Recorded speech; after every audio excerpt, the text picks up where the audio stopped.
are Cairn Wraiths in Good in Patch 5.3. While I've covered Hex Wraiths previously, that was a while ago, and I have not covered Cairn Wraiths. Now that I've used them in anger, let's go over the ins and outs of this ethereal unit, especially since small tweaks have been made to this unit type.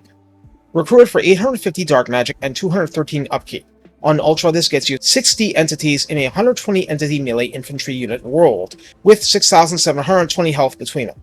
Armor is 0, which is what we would expect, with physical resistance of 55%. That's the way this unit type works in Warhammer 3. Leadership is now 50, where before it was 45, but even 5 points is padding before a unit starts passively losing hit points when the going gets tough. Speed of 48 and charge speed 52 makes this a relatively speedy unit, although that tiny difference between the speeds means that most of the benefit works out for positioning.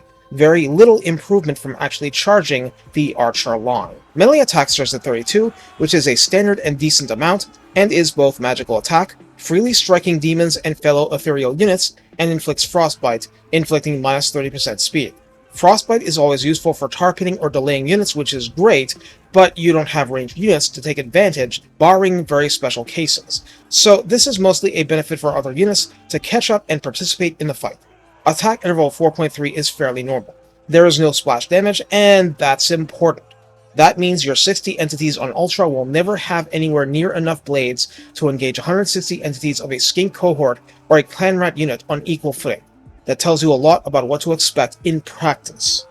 Melee defense begins at 28, so dueling is not a particular strength.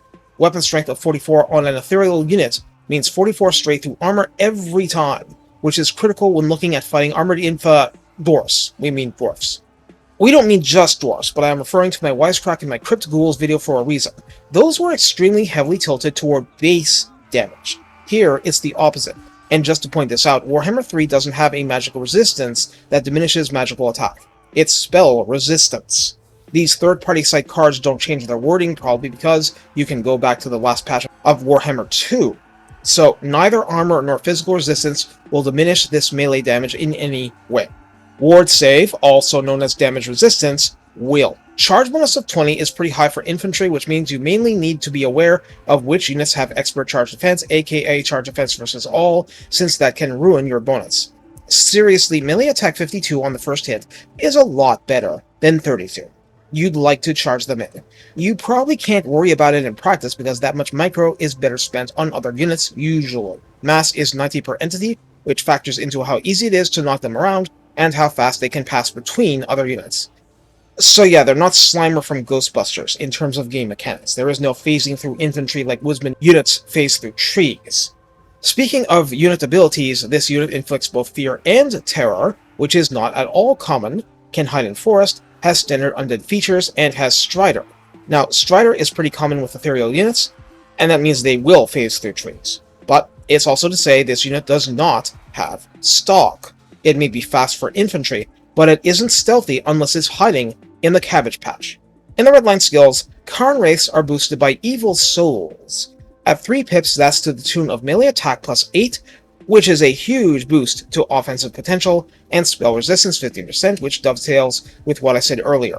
By nature, they'll take full damage from spell attacks, but this spell resistance will not help against the Empire Handgunner Regiment of Renown, the Silver Bullets, shooting you to glowing smithereens. At rank 7, it's actually Legions of the Dead boosting this unit, and that otherwise covers normal infantry. So these are ethereal curveballs being tossed at our ethereal heads. Melee attack plus 5, weapon strength plus 12%, and another coating of spell resistance 15% is an interesting mix, given where we started. In the tech tree, Lizardmen wish they had this level of organization. It's all clustered with the Liber Necronomica section. Soulbinder shaves 10% off upkeep and both types of recruitment costs, and this time it really does seem to be 10%. I try to be a good narrator. Nightmarish Reaping offers melee attack plus 4 and plus 15% weapon strength. Spirit Shackles doubles the healing cap in battle, which is extremely welcome in a high healing faction, and provides 500 barrier hit points. I didn't mention barrier hit points earlier because without this tech there aren't any. Dust off all your Zinch roster strats. Or, more realistically, just treat it like an extra 500 hit points and don't get too attached to them when in combat. So with that last bit in mind, how do we use Cairn Wraiths? We know that they're fast infantry and have Strider. We know that they inflict terror, which can help against mortal forces, but is useless against demons. They do magical attack and frostbite, striking through armor but having none themselves, meaning sheer volume of arrow fire will wreck them. A process that will go much faster if the opponent has magical attack for that. To be pedantic, the math of the potential bonuses is plus 17 melee attack, plus 30% spell resistance, and weapon strength plus 27%.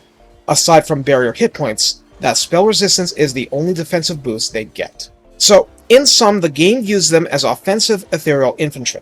Yes, they can tarp at the right units, but being ethereal just slows the pace of damage. It does a miserable job at preventing damage. In exchange, ethereal units generally, but this unit in particular, is there to hit back hard, and unlike Crypt Ghouls and normal Graveguard, these guys strike 100% through armor while doing a fairly similar and pretty robust weapon strength, and that's before the boosts. So they're here for offense. Whatever help they bring on defense is incidental and situational. Offense is their purpose, it is their reason for being anchored to this plane of existence. Even though they're decently fast, you will constantly have to assess their flanking prospects.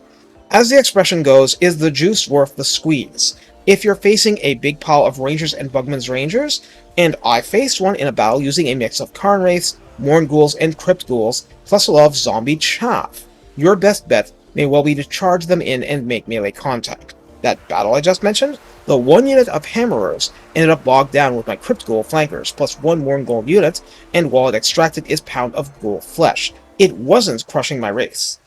Also, during that battle, I didn't have the benefit of any of this red line stuff, or tech stuff at all. The tech tree clustering needs to be taken into account. This is a feature infantry unit in the same grouping as Crypt Ghouls and Horrors, as well as Morn Ghouls and Hex Wraiths. If you're going to go this route, you're wasting turns, in a sense, if you go for Wraiths without being willing to get the other feature units too. And failing that, do what I did. Use your normal Chaft strategies to bog down opponents and make them unable to move freely, at which point they're just waiting for scythes to claim their heads. Now, as I said a few lines ago, being ethereal, even in the best case possible, slows the pace of damage, it will not prevent damage. That means Cairn Wraiths are extremely dependent upon healing. It also means that until morale starts truly collapsing, you'll tend to have damaged entities rather than destroyed entities. That's the flip side of 60 entities in a unit. By default, they don't come with any healing, but that's what Necromancers are for, right? Despite the potential vulnerabilities, the ability in campaign to boost Cairn Wraiths far beyond their base level is important, but there's always the option of slapping on magical support. In that battle I keep mentioning, I'm pretty sure I slapped a Danse Macabre on a Cairn Wraith at one point purely to give it an edge against one of these stiffer dwarf units. The Morn Ghouls have a bonus versus infantry, these don't, so high dwarf melee defense can be a challenge. Their armor? Less of a challenge. So, like the Banshees and like Hex Wraiths, you do need to be very conscious of the matchup issues, but it's best to just think of them as a low-entity skull pull unit. These surgeons of battle will need protection in the form of cold bodies taking the hits for them in order to last, but their damage inflicted will really pile up. They need time for that. Give them that time, and they will grind the enemy down. Boosts just make that process a lot faster. Take care, and have fun reaping the spoils of victory!